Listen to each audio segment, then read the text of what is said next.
Hormuz খুলে দিতে অনুরোধ করেছে ইরান, দাবি ট্রাম্পের। প্রণালীতে তেহরানের নিয়ন্ত্রণ মানবে না ওয়াশিংটন।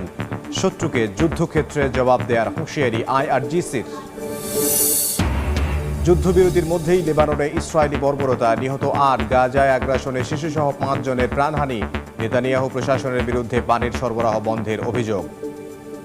এবং ওপেক ও ওপেক প্লাস থেকে বের হয়ে যাওয়ার ঘোষণা আমিরাতের। ১ মে থেকে কার্যকর। আন্তর্জাতিক জ্বালানির বাজারে নতুন চাপ তৈরির শঙ্কা।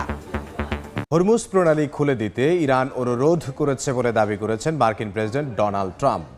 বলেন, ইরান অভ্যন্তরীণ সংকটের মধ্যে রয়েছে, কোনোভাবেই প্রণালীতে ইরানের নিয়ন্ত্রণ বা টোল গ্রহণ করা মেনে নেওয়া হবে না বলে হুঁশিয়ারি দিয়েছেন মার্কিন পররাষ্ট্রমন্ত্রী। অন্যদিকে শত্রুপক্ষ কোনো পদক্ষেপ নিলে যুদ্ধক্ষেত্রে কঠোর জবাব দেওয়া হবে বলে হুঁশিয়ারি দিয়েছে ইরানের সেনাবাহিনী। যুদ্ধবিরতি চললেও নিত্যদিনই ইরান যুদ্ধ নিয়ে নানা ধরনের দাবি করে আসছেন মার্কিন প্রেসিডেন্ট ডোনাল্ড ট্রাম্প। নতুন করে তিনি দাবি করেছেন হরমুজ প্রণালী খুলে দিতে ইরান যুক্তরাষ্ট্রের কাছে অনুরোধ করেছে। স্থানীয় সময় মঙ্গলবার ব্রিটিশ রাজা চার্লসের সঙ্গে এক নৈশভোজে মার্কিন প্রেসিডেন্ট দাবি করেন, সামরিক দিক দিয়ে ইরানকে পরাজিত করেছে যুক্তরাষ্ট্র। আমরা ইরানকে সামরিক দিক থেকে পরাজিত করেছি। আমার মনে হয় রাজা চার্লসও একমত হবেন যে কখনোই ইরানকে পারমাণবিক অস্ত্র অর্জন করতে দেয়া হবে না।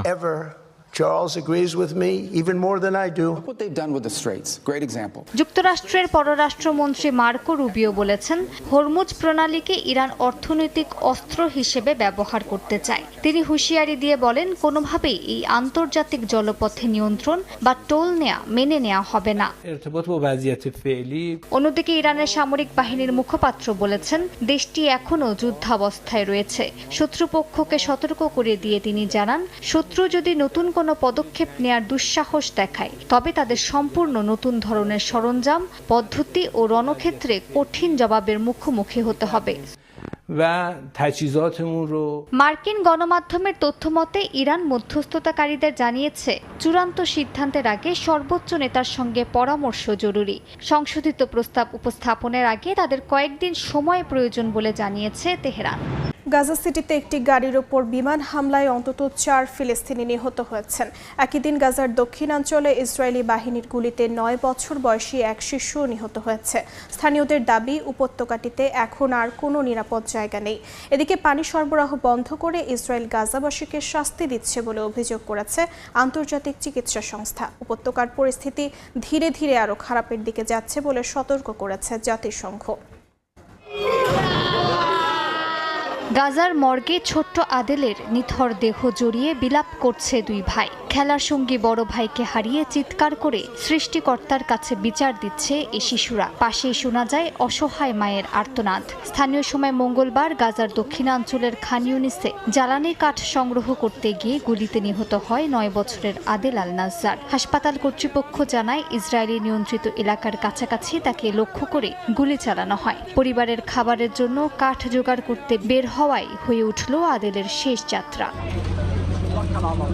একই দিনে গাজা সিটিতে একটি গাড়ি লক্ষ্য করে চালানো বিমান হামলায় কয়েকজন ফিলিস্তিনি নিহত হয়েছে বলে জানিয়েছে স্থানীয় চিকিৎসকরা। ঘটনাস্থলে ছুটে যায় ফিলিস্তিনি সিভিল ডিফেন্স সদস্যরা। ধ্বংসস্তূপে পরিণত হওয়া গাড়িটি ঘিরে চলে উদ্ধার ও তল্লাশি কার্যক্রম। স্থানীয়রা জানান, হঠাৎ করে রাস্তায় গোলাবর্ষণ শুরু হয়। তারা আরও অভিযোগ করেন, গাজায় এখন আর কোনো নিরাপদ জায়গা নেই। প্রতিটি এলাকা হামলার ঝুঁকিতে রয়েছে।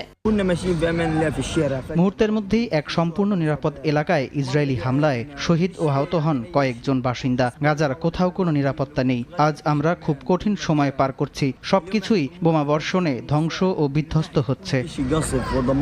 যুদ্ধবিধ্বস্ত গাজা উপত্যকায় এখন পানিও একটি অস্ত্র। আন্তর্জাতিক চিকিৎসা সংস্থা তাদের প্রতিবেদনে অভিযোগ করেছে, ইসরায়েল পরিকল্পিতভাবে পানি সরবরাহ বন্ধ করে গাজাবাসীকে শাস্তি দিচ্ছে। উপত্যকার প্রায় ৯০% পানি ও স্যানিটেশন অবকাঠামো ধ্বংস বা ক্ষতিগ্রস্ত। পানির জন্য লাইনে দাঁড়িয়েও নিহত হওয়ার ঘটনা ঘটছে, যা মানবিক সংকটকে আরও ভয়াবহ করে তুলছে।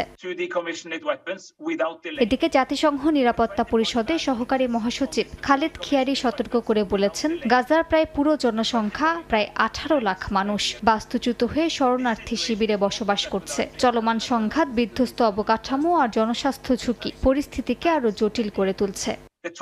লেবাননে যুদ্ধবিরতির মধ্যেই ইসরায়েলি হামলায় অন্তত ৮ জন নিহত হয়েছেন। নিহতদের মধ্যে রয়েছে বেসামরিক নাগরিক থেকে শুরু করে উদ্ধারকর্মীরাও। ইসরায়েলি বাহিনীর উপর পাল্টা ড্রোন হামলার দাবি করেছে সশস্ত্র গোষ্ঠী হিজবুল্লাহ। এরই মধ্যে ইসরায়েলের প্রধানমন্ত্রী বিনিয়ামিন নেতানিয়াহু দাবি করেছেন তারা হিজবুল্লাহর বড় টানেল নেটওয়ার্ক ধ্বংস করেছে। লেবানন হিজবুল্লাহর যুদ্ধবিরতি যেন শুধু কাগজে কলমেই, বাস্তবে লেবাননে আরও তীব্রভাবে আগ্রাসন চালিয়েছে ইসরায়েলি বাহিনী। স্থানীয় সময় মঙ্গলবার লেবাননের দক্ষিণাঞ্চলে ইসরায়েলি হামলায় বেশ কয়েকজন নিহত হয়েছেন। নিহতদের মধ্যে লেবাননের সিভিল ডিফেন্সের উদ্ধারকর্মীরাও রয়েছেন। এদের মধ্যে কয়েকজন মাজদাল জোন এলাকায় ধ্বংসস্তূপের নিচে চাপা পড়ে প্রাণ হারান। একই দিনে জেবচিত ও জুয়াইয়া এলাকায় পৃথক হামলায় আরও হতাহতের ঘটনা ঘটে। যুদ্ধবিরতির পর এই প্রথম লেবাননের সেনাবাহিনী জানায় তাদের একটি টহল দল ইসরায়েলি হামলার শিকার হয়েছে। দেশটির প্রেসিডেন্ট জোসেফ আউন এই হামলাকে আন্তর্জাতিক আইন লঙ্ঘন বলে নিন্দা জানিয়েছেন। এর মধ্যে লেবাননের একাধিক গ্রামে বাসিন্দাদের তাৎক্ষণিকভাবে সরে যেতে নির্দেশ দিয়েছে ইসরায়েলি দখলদার বাহিনী। জবাবে ইসরায়েলি বাহিনীর ওপর ড্রোন হামলা চালিয়েছে হিজবুল্লাহ। সশস্ত্র গোষ্ঠীটির দাবি, এতে কয়েকজন ইসরায়েলি সেনা আহত হয়েছেন। ইসরায়েলি সেনাবাহিনী জানিয়েছে তারা আগত ড্রোন ঠেকাতে ইন্টারসেপ্টর ক্ষেপণাস্ত্র ব্যবহার করেছে।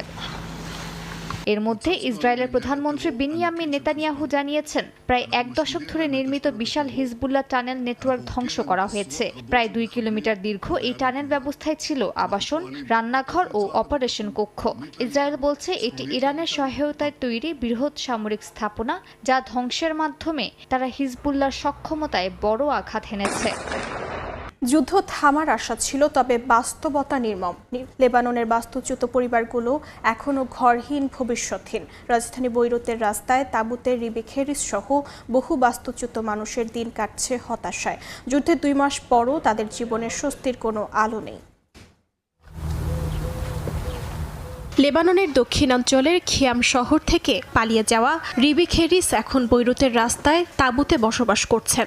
একসময় নিজের গাড়ির গ্যারেজ চালিয়ে পরিবার চালালেও এখন নির্ভর করছেন দান সহায়তার উপর। 2রা মার্চ সংঘাত শুরুর সময় পরিবার নিয়ে পালাতে বাধ্য হন তিনি।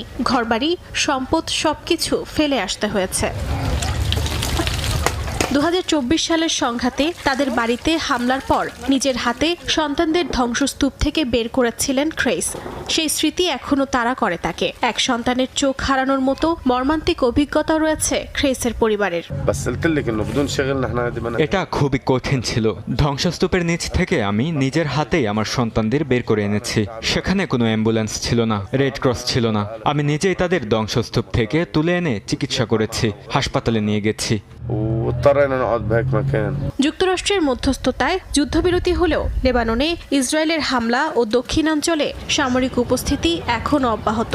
একইভাবে হিজবুল্লাহর পাল্টা হামলাও চলমান। এ কারণে প্রায় 12 লাখ বাস্তুচ্যুত মানুষের মতো ক্রেস পরিবারও ঘরে ফিরতে পারছে না। খিয়াম শহর প্রায় ধ্বংসস্তূপে পরিণত হয়েছে। যুদ্ধ থামার বদলে তাদের জীবনে বাড়ছে হতাশা আর অনিশ্চয়তা। তেল রপ্তানিকারক দেশগুলোর সবচেয়ে প্রভাবশালী জোট ওপেক এবং ওপেক প্লাস থেকে বের হয়ে যাওয়ার ঘোষণা দিয়েছে সংযুক্ত আরব আমিরাত। 1 মে থেকে এই সিদ্ধান্ত কার্যকর হচ্ছে বলে জানা গেছে। সিদ্ধান্তটি এমন এক সময় এসেছে যখন ইরান ঘিরে সংঘাত বৈশ্বিক জ্বালানি বাজার অস্থির করে তুলছে। আমিরাতের এই পদক্ষেপ আন্তর্জাতিক বাজারে নতুন চাপ তৈরি করতে পারে বলে ধারণা করা হচ্ছে। ইরানে মার্কিন ইসরায়েলি হামলার কারণে হরমুজ প্রণালী বন্ধ করে তেহরান। এতে ওপেকভুক্ত উপসাগরীয় দেশগুলো তেল রপ্তানি করতে অনেকটাই হিমশিম খাচ্ছে। 1960 সালে প্রতিষ্ঠিত ওপেক বিশ্বব্যাপী তেল সরবরাহের ক্ষেত্রে অন্যতম শক্তিশালী জোট। এবার জোটটির দীর্ঘদিনের সদস্য সংযুক্ত আরব আমিরাত ঘোষণা দিয়েছে আগামী 1 মে থেকে তারা আনুষ্ঠানিকভাবে ওপেক এবং ওপেক প্লাস জোট থেকে বেরিয়ে যাবে। দেশটির জ্বালানি মন্ত্রী সুহাইল মোহাম্মদ আল মাজরুই জানিয়েছেন, বর্তমান ও ভবিষ্যৎ জ্বালানি নীতির কৌশলগত মূল্যায়নের ভিত্তিতেই এই সিদ্ধান্ত নেওয়া হয়েছে। উল্লেখযোগ্য বিষয় হলো, এই সিদ্ধান্ত নেয়ার আগে তারা জোটের অন্য কোনো দেশের সঙ্গে আলোচনা করেনি। আমিরাত বের হয়ে যাওয়ার ঘোষণার পর ওপেকের বর্তমান সদস্য সংখ্যা 11। Saudi Arab, Iran, Iraq, Kuwait, Venezuela, Algeria, Libya, Nigeria, Gabon, Equatorial Guinea এবং কঙ্গো প্রজাতন্ত্র বর্তমানে ওপেকের সদস্য। আর ওপেকের সব সদস্যই ওপেক প্লাসের সদস্য। এই জোটে আরও আছে অন্যতম প্রধান শক্তি Russia, Azerbaijan, Bahrain, Brunei, Kazakhstan, Malaysia, Mexico, Oman, দক্ষিণ সুদান এবং সুদান। বিশ্লেষকদের মতে এই পদক্ষেপ ওপেকের ঐক্যকে বড় ধরনের ধাক্কা দিতে পারে। এতদিন ভূরাজনৈতিক মতভেদ থাকলেও জোটটি একটি ঐক্যবদ্ধ অবস্থান দেখানোর চেষ্টা করত, কিন্তু ইরান যুদ্ধের প্রেক্ষাপটে সেই বিভাজন এখন আরও স্পষ্ট হয়ে উঠছে। বিশেষ করে এই জোটে আমিরাত ছিল চতুর্থ বৃহত্তম উৎপাদক দেশ, তাই তাদের বেরিয়ে যাওয়া শক্তির ভারসাম্যে প্রভাব ফেলতে পারে। এই প্রেক্ষাপটে আমিরাতের সিদ্ধান্তকে কৌশলগত হিসেবেই দেখছেন বিশ্লেষকরা। জোটের বাইরে থেকে ভবিষ্যতে তারা বৈশ্বিক বাজারে নিজেদের অংশ বাড়াতে পারবে বলে ধারণা করা হচ্ছে। একই সঙ্গে এটি মার্কিন প্রেসিডেন্ট ডোনাল্ড ট্রাম্পের জন্য কূটনৈতিকভাবে ইতিবাচক হিসেবে দেখা হচ্ছে, যিনি অতীতে ওপেকের তেলের দাম নিয়ন্ত্রণের সমালোচনা করেছিলেন। বিশ্ববাজারে এর প্রভাবও ইতোমধ্যে দেখা গেছে। ঘোষণার পর তেলের দামের ঊর্ধ্বগতি কিছুটা কমেছে, তবে বিশ্লেষকরা বলছেন হরমুজ সংকটের কারণে সরবরাহ সীমিত থাকায় তাৎক্ষণিক প্রভাব নাও পড়তে পারে। বরং ভবিষ্যতে ভূরাজনৈতিক পরিস্থিতি স্বাভাবিক হলে আমিরাত কম খরচে উৎপাদিত তেল দিয়ে বাজারে আরও শক্ত অবস্থান তৈরি করতে পারে।